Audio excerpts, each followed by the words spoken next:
सुरु भयो खानापिना बनाउनको लागि अनि किचनबाट भिडियो सुरु गर्दैछु मैले चाहिँ हो। अनि आज चाहिँ मैले पालक साग बनाउँदैछु अलग तरिकाले। अनि ल हजुरहरूलाई पनि देखाउने छु। त ल हेर्दै गर्नुहोस् है त मेरो भिडियो। मैले चाहिँ साथीहरू यहाँनेरि दुईटा प्याजलाई मसिनो पारेर काटेको छु। अनि यहाँनेरि 3-4वटा टमाटर ल्याएको छु।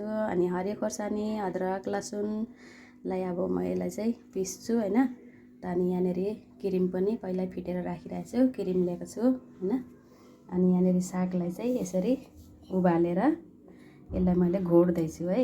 अनि घोटेर चाहिँ अनि छोक लगाउँछु मैले। ल बनिराख्नु होला मेरो भिडियोमा। ल साथीहरू सागको ग्रेभी चाहिँ बनिसक्यो हो।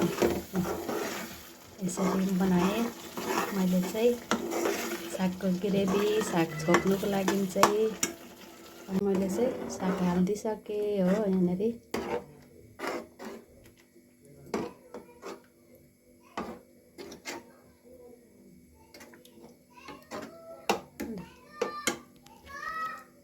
अब यसमाथिबाट चाहिँ सागमाथिबाट हाल्नुको लागि चाहिँ मैले 1 पावा पनिर पनि ल्याएको छु साथीहरू। अब म चाहिँ पनिर पनि हालिसकेँ यसमा हो।